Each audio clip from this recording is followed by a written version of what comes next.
Hey guys, so I'm sitting here in my Honda CR-V. In this case, this is here the 2021 model. And here I have the problem with my iPhone when I plug this in to start the Apple CarPlay, that as soon as I push the button, as I want to switch to CarPlay, the screen goes black for a couple of seconds, and then it just returns back to the normal main menu. And in this video, I want to show you how or what steps I took to get rid of this problem. So I'm not really exactly sure which steps are necessary, because I just went through a couple of steps and then suddenly it started working again. So the first thing I did was I removed the my iPhone here from the head unit. So I do that by clicking on settings in the main menu, and then on the lower left corner you see here smartphones, and there you have the option to select Apple CarPlay or Android Auto, depending on the phone that you have.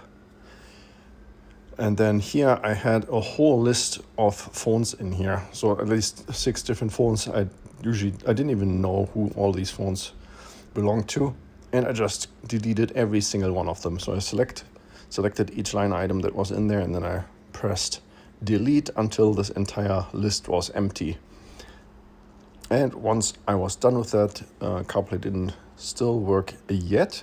So the next thing I did was I went into my iPhone settings, and here I just typed into the search bar here CarPlay, and then you find this menu eventually here, the Honda CR-V, that is here the vehicle selection on the bottom here. And here I clicked on forget this car.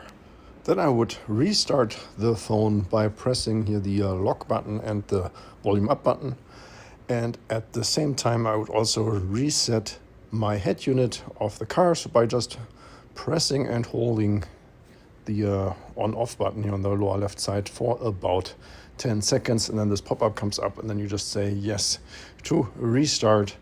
And as soon as the iPhone as soon as I restarted the iPhone again and the head unit here came back up, then I would plug in here the cable, and tada, Apple CarPlay would automatically or magically work again. Yeah, so this is the way that I was able to fix this.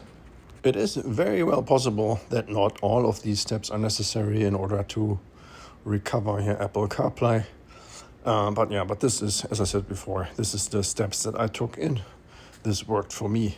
I hope this video was helpful, and good luck with your radio. And if you have any more questions or comments, then please leave a message below.